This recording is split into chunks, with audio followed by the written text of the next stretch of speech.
England, June 4th, 1944. The men of the armies marched toward the southern ports. Equipment rolled down the road. Men and machines took their places in the waiting ships.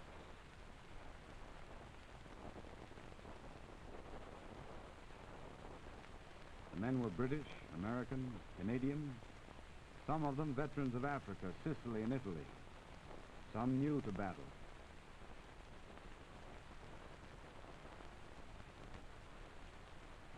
They lay in the harbors of the South Coast a day longer than planned.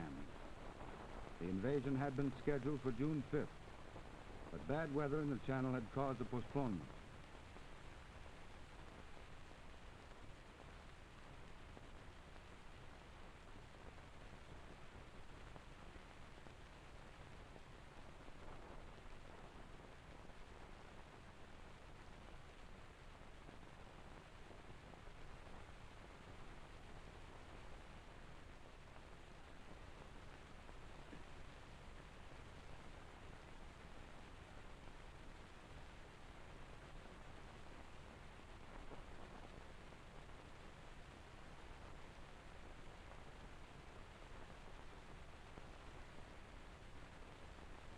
From the air, the German coastal defenses were hit by every type of Allied aircraft.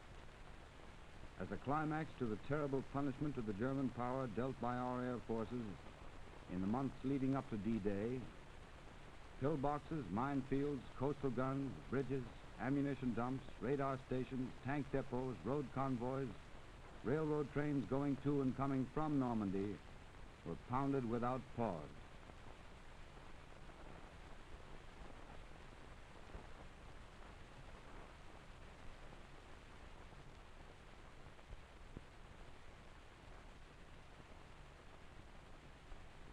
The weather was still bad on the 6th, the sea promising to be choppy and dangerous.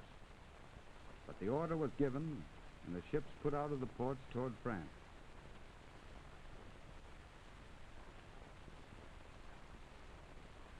On board, the men were quiet, tense, grimly elated. The long years of training and waiting were behind them. Just over the horizon was the beginning of the final battle against the Germans. They could look around them and see the overwhelming strength that had poured from the Allied docks, factories, and arsenals.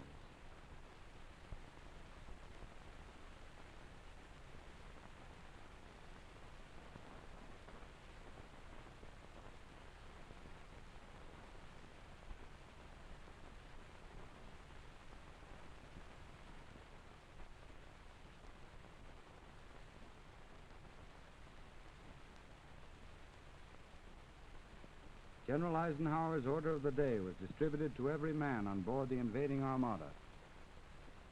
Soldiers, sailors, and airmen of the Allied Expeditionary Force, you are about to embark upon the great crusade toward which we have striven many months.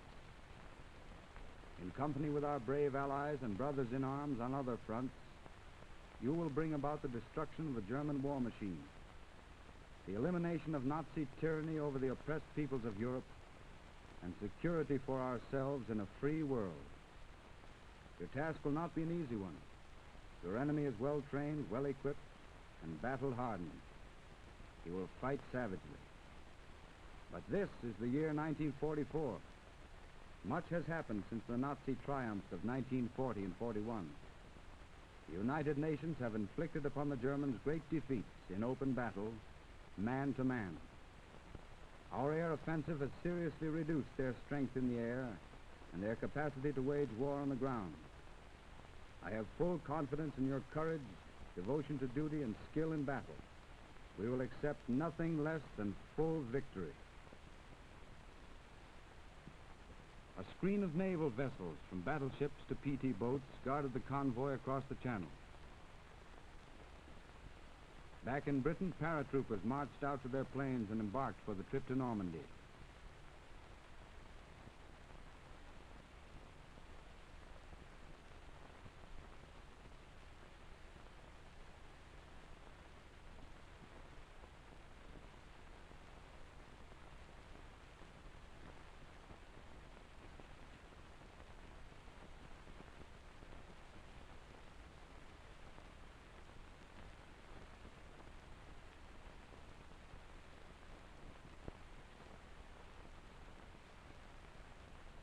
planes took off while the invading convoys were still far from the French coast.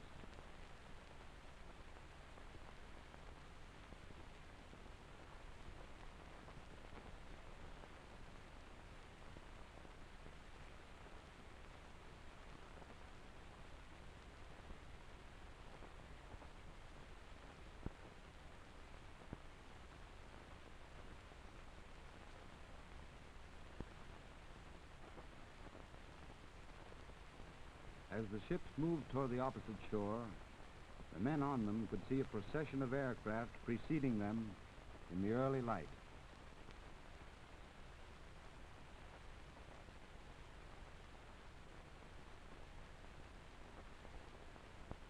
Offshore, the combined fleet swung into battle stations and marched up and down the coast, softening the surviving German installations with a murderous barrage.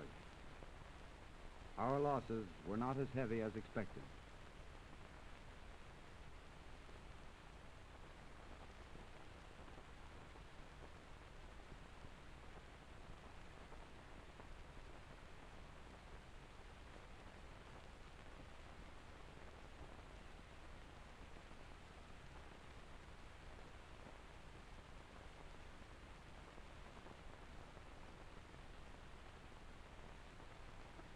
While this was going on, other airborne troops in gliders and tow planes prepared to take off from Britain.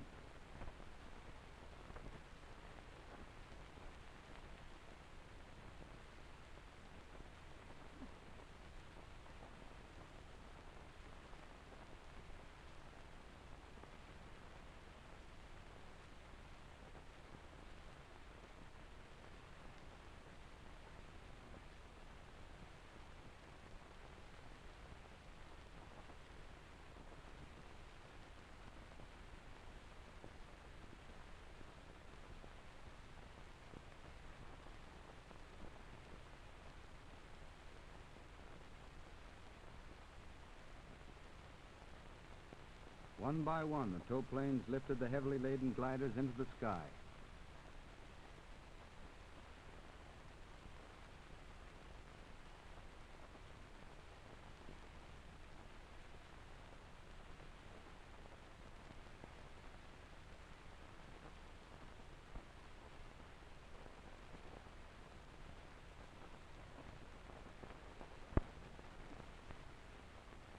Now the shock troops of the invasion swung down the net to the landing craft.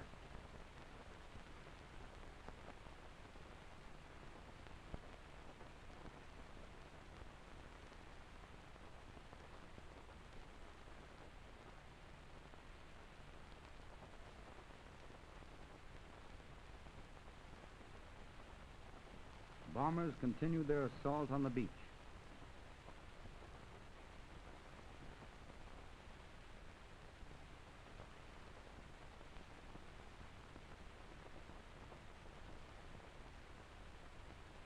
In a duel with a shore battery, at point-blank range of a mile, U.S. destroyer Corey was sunk.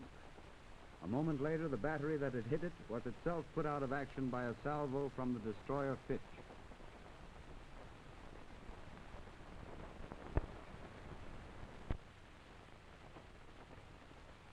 Overhead, the glider army headed toward its objective as the boats went in.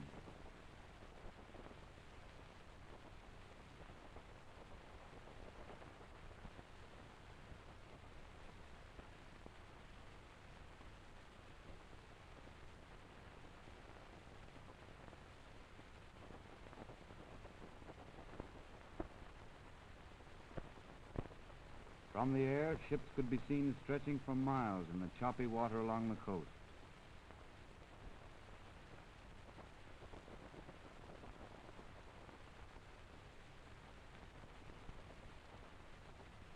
Back and forth across the channel, the air traffic continued without halt.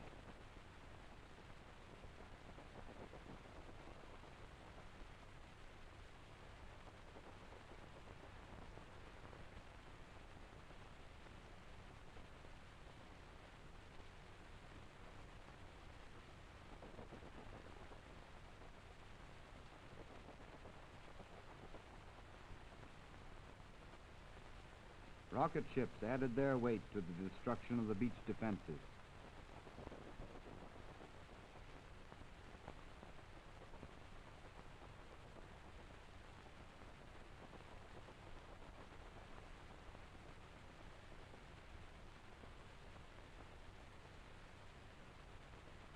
landing craft made their drive toward shore through lanes cleared during the night by minesweepers.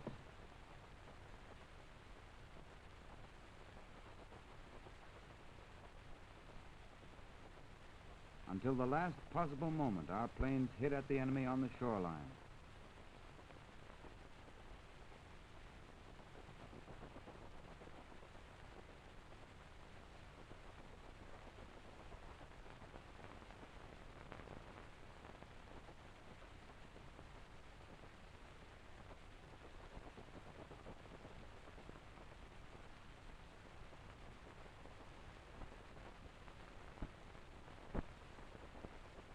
Landing craft of all descriptions negotiated the last dangerous stretch of water.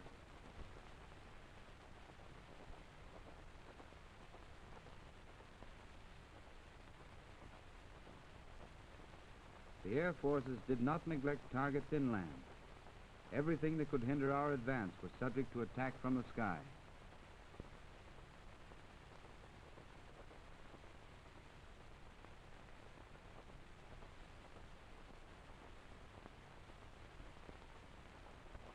The moment when Allied soldiers were going to put foot on French soil was close at hand.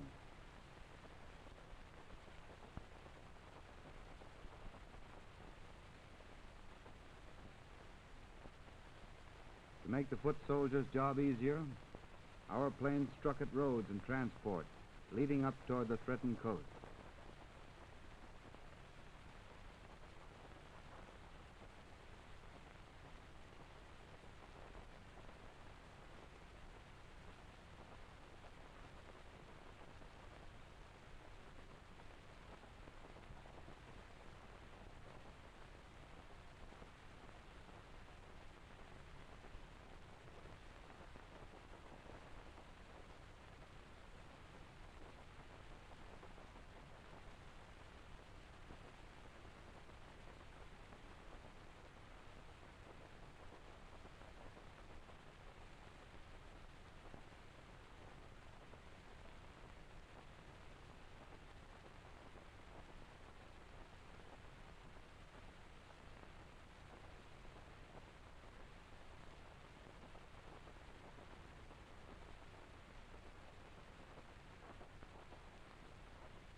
From the ships, field artillery pieces joined battle while waiting to disembark.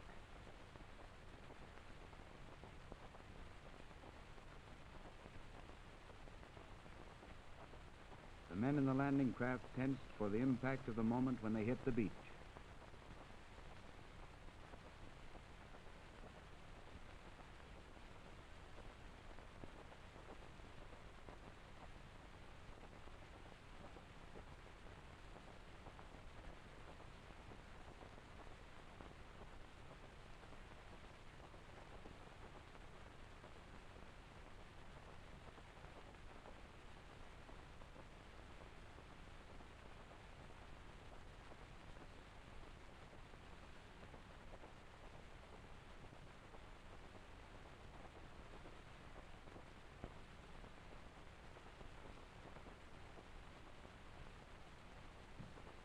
Inland, our fighters made sure that the Luftwaffe stayed on the ground.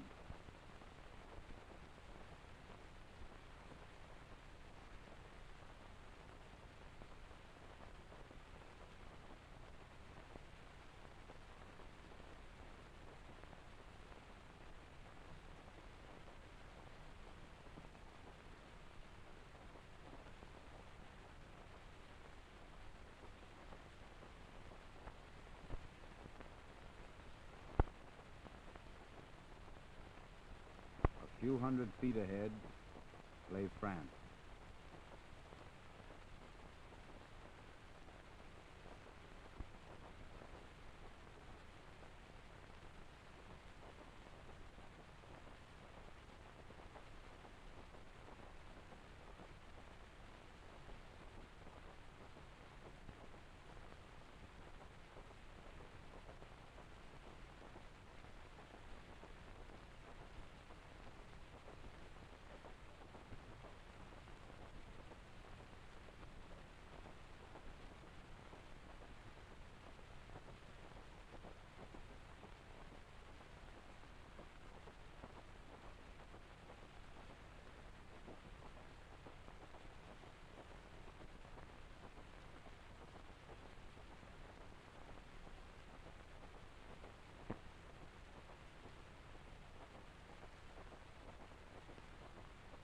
Sea-going tanks were brought up quickly to meet German armor.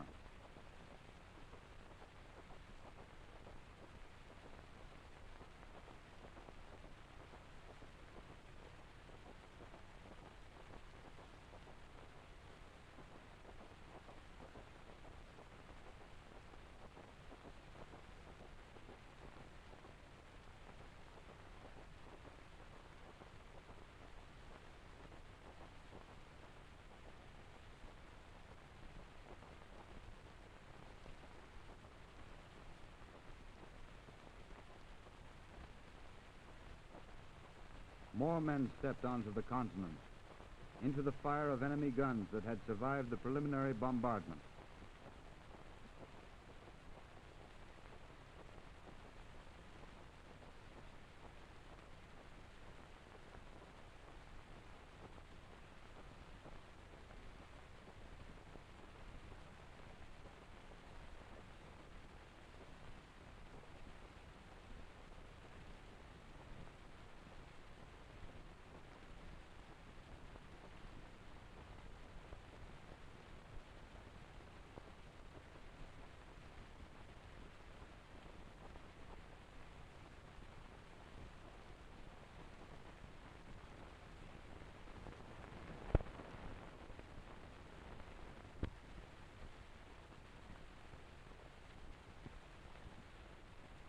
Two of the architects of the operation kept a watchful eye on proceedings.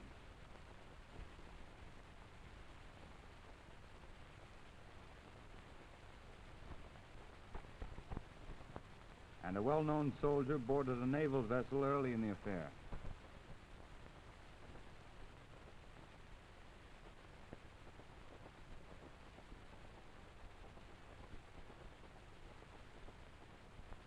The Luftwaffe was not entirely absent.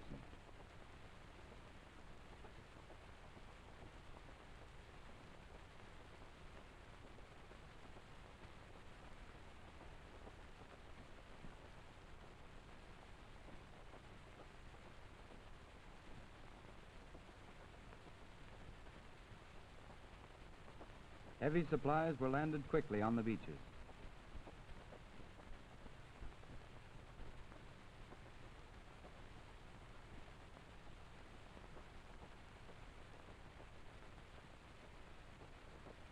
And men kept pouring in.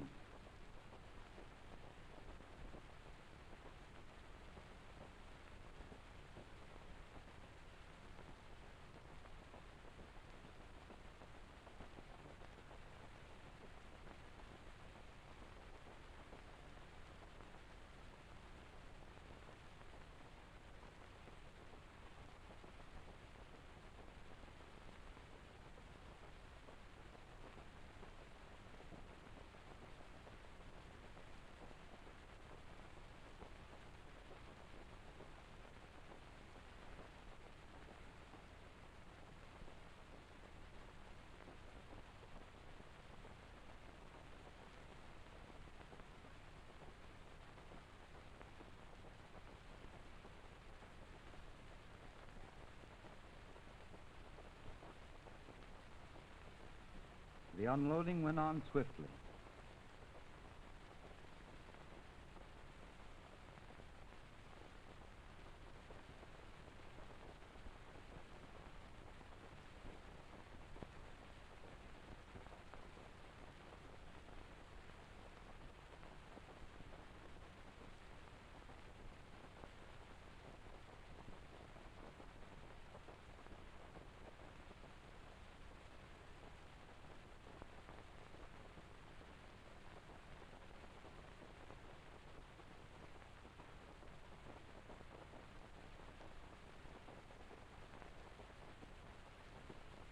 The air forces, flying low, continued to find targets on the roads and railway lines.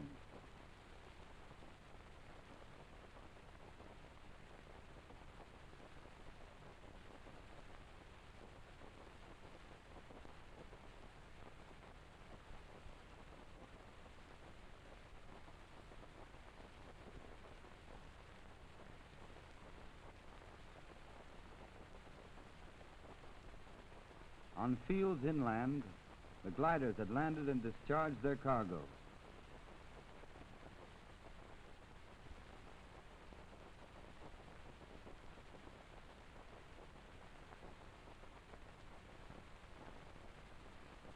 More and more men were put ashore, more material.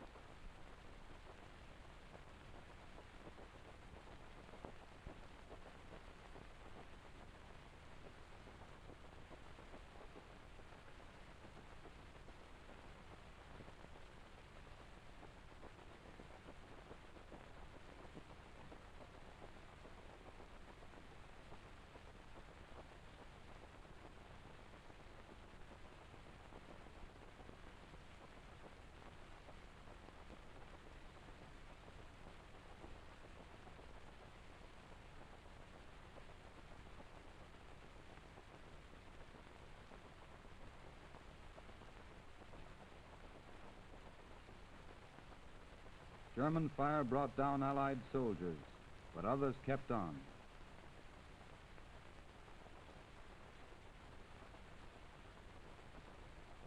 Craft sank in the rough sea, and many rescues were effected.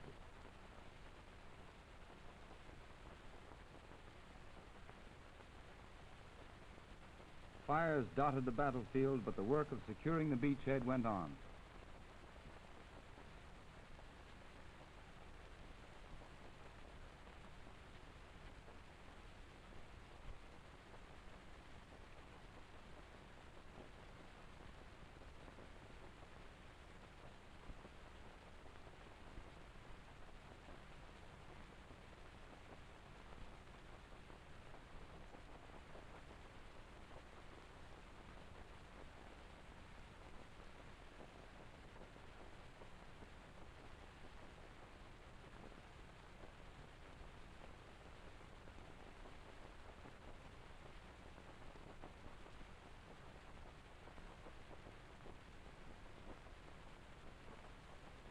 In from the coast, the infantry pushed ahead, forcing the enemy back.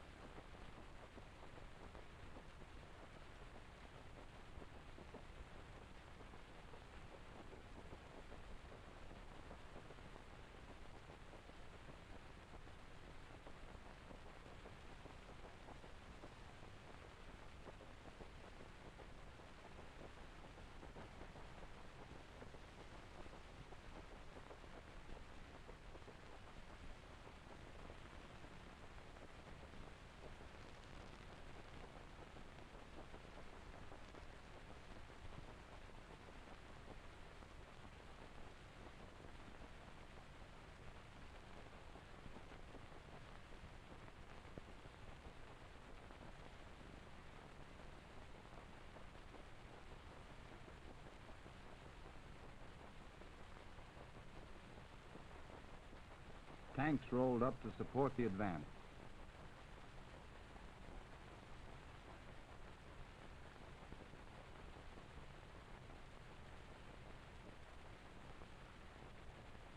Civilians came out from their shelters to greet the liberating army.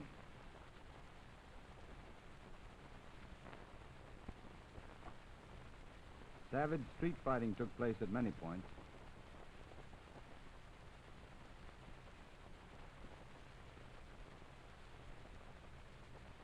This was part of the West Wall, and these were some of its defenders.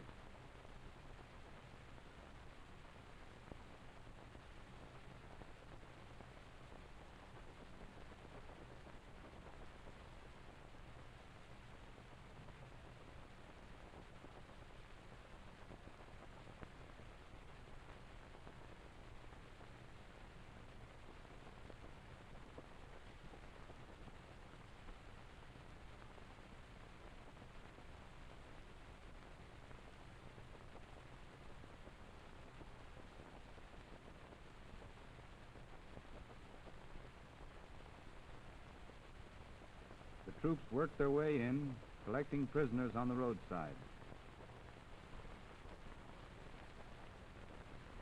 these Germans. And things obviously had begun well for this soldier.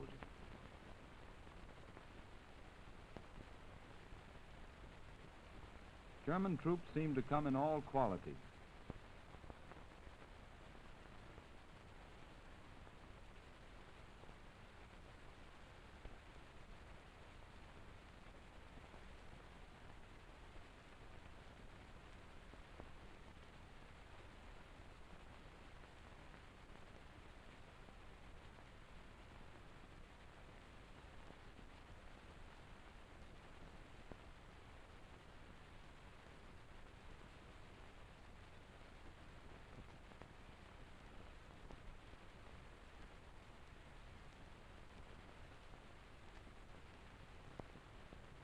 They were herded back to the beach to await transport to Britain.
Our own wounded were collected early and treated and prepared for transfer to hospitals in Britain.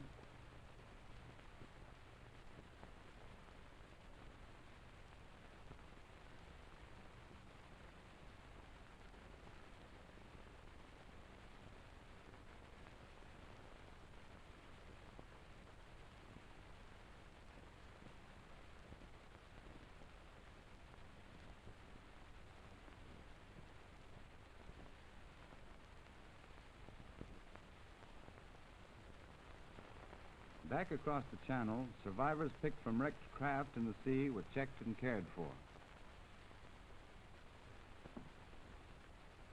The first dead to return were a symbol of the price we had paid to enter Europe.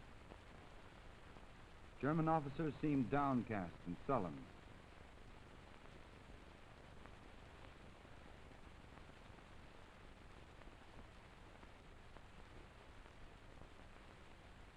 Prisoners were sent to their new homes to wait for the end of the war.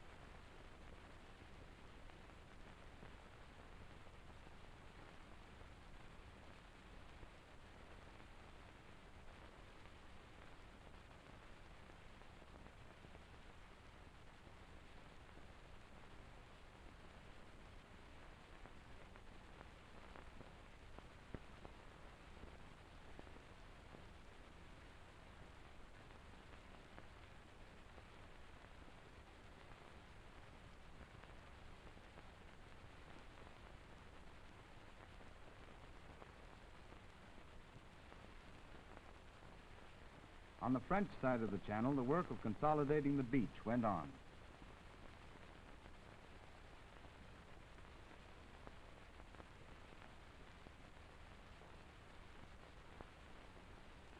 And reinforcements arrived in a constant stream.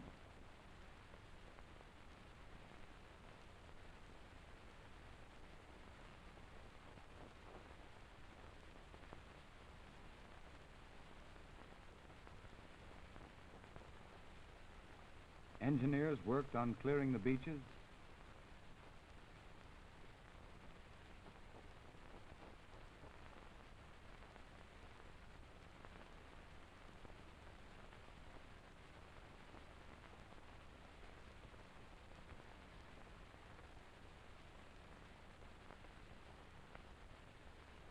Heavy supplies came off the ships in trucks,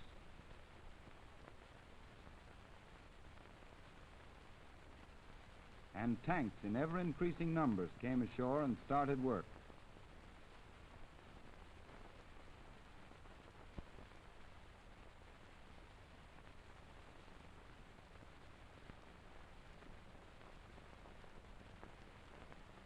Foot soldiers moved in from the beaches after the enemy.